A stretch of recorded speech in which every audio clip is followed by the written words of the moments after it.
My name is Kate Fisch. I'm the Associate Vice President of Clinical Services for the Odyssey Eating Disorder Network. So anorexia nervosa, we usually just say anorexia, is a biologically based mental illness that shows up as extreme weight loss to the point of malnourishment. The people who have anorexia have an intense fear of gaining weight. They have an intense fear of being fat. And they also judge themselves negatively based on their body shape and size. There's two different types of anorexia. There's a restricting type of anorexia and there's binge purge type anorexia. So only about 20% of people who are diagnosed with anorexia are restricting type. These people don't use any type of compensatory behavior. Rather, they just restrict their food intake. People with binge and purge type anorexia might restrict, that results in a weight loss or a low body weight, yet there are times where they're binging on food and then purging to compensate for calories that they've taken in during the binge.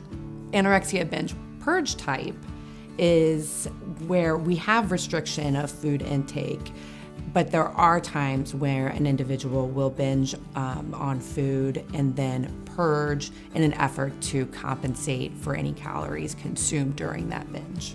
For treatment of anorexia, the best practice includes a treatment team approach.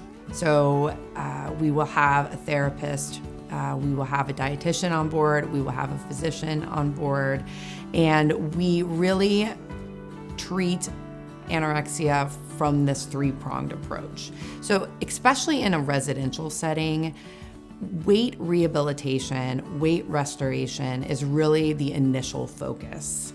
It's once we have restored nourishment in someone with anorexia, only then can we really get any therapeutic work done.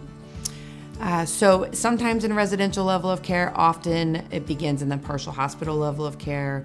We really focus on what is underneath. Eating disorders aren't about food.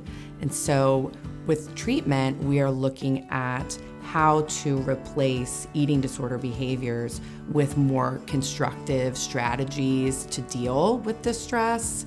We use evidence-based treatment modalities such as acceptance and commitment therapy, dialectic behavioral therapy, cognitive behavioral therapy as a way to really peel back the surface and understand what's really going on, what is the purpose of the eating disorder, and then these treatment modalities also help the individual develop new skills that can replace these destructive coping mechanisms with strategies that are way healthier with dealing with distress.